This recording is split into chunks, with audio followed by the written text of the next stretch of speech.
예수님이 지시하면 어디든지 따라 나선다. 아무든지 나를 따라오려거든 자기를 부인하고 날마다 십자가를 지고 나를 따를 것이니라.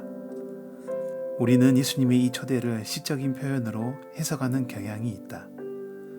우리는 예수님이 우리의 감정을 자극하려고 일부러 과장된 표현을 쓰셨다고 생각한다. 하지만 펜의 수준에서 벗어나 제자가 되려는 사람은 이 초대의 실질적인 의미를 구체적으로 고민해 보아야 한다.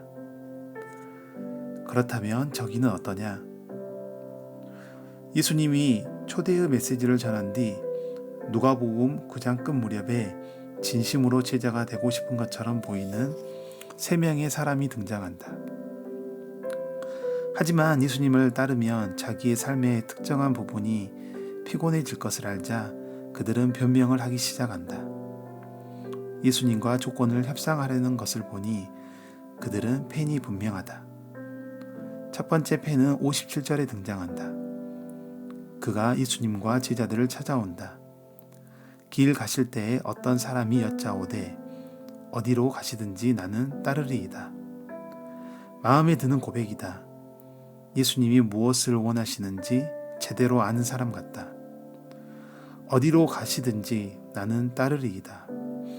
어디든지 말만 들어보면 제자가 확실하다. 아무 조건도 없다. 어디든지 가겠단다. 하지만 58절을 보라. 예수께서 이르시되 여우도 굴이 있고 공중의 새도 집이 있으되 인자는 머리 둘 것이 없도다 하시고, 혹시 예수님의 얼굴에 희미한 미소가 걸려있지 않았을까? 아무튼 예수님이 그 사람을 보며 말씀하신다. 이보게 나는 집도 없는 떠돌이라네. 제자가 되려는 사람의 열정에 찬물을 확 끼얹는 말씀이다. 예수님은 날마다 호텔에 묵으며 룸서비스를 시킬 생각일랑 꿈에도 하지 말라고 미리 못 박으신다. 어디로 가시든지 나를 따르리이다. 이 말씀에 예수님은 이 사람의 평온한 삶을 사정없이 뒤흔들 만한 곳을 가르치신다. 저기는 어떠냐? 그런데 이 사람의 대답이 영 시원치 않다. 왠지 곧바로 꼬리를 내릴 듯한 인상을 풍긴다. 제가 어디든지라고 말했나요? 말이 그렇다는 거죠. 정말로 어디든지 다 따라갈 수야 없죠. 구체적으로 조목조목 따져보지 않고 뭉뚱그려 생각하면 어디든지 따라가는 것이 그리 어렵지 않아 보인다. 하지만 예수님을 진정으로 따르려면 삶의 대대적인 변화를 각오해야 한다. 말 그대로 예수님이 어디로 가든지 무조건 따라가야 한다. 이것을 알고 나면 예수님의 초대가 갑자기 큰 의미로 다가온다. 이 첫 번째 인물처럼 많은 사람이 성급하게 약속하고 본다. 어디로 가시든지 나는 따르리이다. 하지만 막상 현실 앞에 서면 생각이 싹 달라진다. 당신은 어떤가? 예수님을 따르기가 가장 어려운 영역은 무엇인가? 어디든지라고 자신 있게 말하긴 했지만 예수님이 제발 가르치지 말았으면 하는 영역은 무엇인가? 어디든지. 그렇다면 집에서는 어떤가? 혹시 종일 십자가를 지고 예수님을 잘 따르다가도 집에만 오면 십자가를 현관 앞에 내려놓고 들어가는가? 집에만 들어가면 져주지 못하고 자기의 권리를 주장하는가? 섬기지 않고 빈둥거리고 있는가?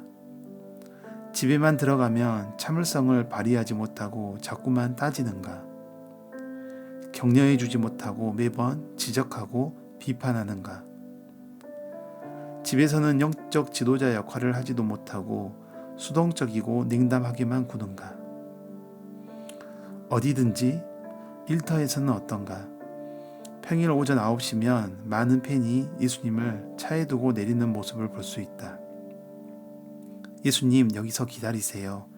5시쯤 다시 모시러 올게요. 팬들은 일터로 들어가는 순간 제자의 옷을 벗어버린다. 팬은 탐욕을 야망이라고 부르며 정당화한다. 폐는 정직하지 못한 거래를 사업수완이라고 부른다. 폐는 직장에서 그리스도인의 티를 잘 떼내지 않으면서 배려라고 말한다. 한 여성에게서 어디든지 예수님을 따라갈 수 있게 기도해달라는 내용의 이메일을 받은 적이 있다. 그녀는 7년 동안 한 회사에 다녔지만 동료들은 그녀가 교회에 다니는 줄 전혀 몰랐다. 하지만 이제 그녀는 믿음이 떳떳하게 드러내고 살기로 결정했다. 한편 그녀의 바로 옆자리에 일하는 동료가 있었다. 두 사람은 오랜 세월 동고동락하며 누구보다 친해졌지만 그녀는 이 동료에게도 자신의 신앙에 관한 얘기를 꺼낸 적이 없었다. 그날 밤 그녀는 이 동료에게 그리스도인임을 밝히고 우리 교회의 특별 행사로 초대할 생각이었다. 그 뒤로 한동안 이메일 없어 결과가 어떻게 되었는지 꽤 궁금했다. 마침내 몇 주 뒤 이메일이 다시 날라왔다. 읽어보니 우습고도 부끄러운 상황이 벌어졌다고 했다. 그녀가 동료에게 교회에 가자고 하니까 동료가 배꼽을 빠지라 웃으며 말했다. 거기 내가 다니는 교회야. 그렇지 않아도 너를 초대하려고 했는데 내가 한 발 늦었네. 처음에는 너무 재미있어서 한바탕 웃었지만 이윽고 약속이나 한 듯 두 사람의 얼굴에는 웃음기가 가셨다. 생각할수록 씁쓸하다. 7년이나 가족처럼 지내면서 서로가 그리스도인인 줄 까마득히 몰랐다니. 둘 다 예수님의 제자를 자처했지만 일터에서는 전혀 그분을 따르지 않은 셈이다. 어디든지 게임은 어떤가? 동네에서는 어떤가? 옛 동무들과 고향을 방문했을 때는 이건 어떤가? 혹시 하나님이 미얀마나 태국 같은 곳을 가리키며 저기는 어떠냐라고 말씀하신다면 어떻게 할 것인가? 앤 저드스는 미국 최초의 해외 선교사였던 아도니람 저스드의 아내였다.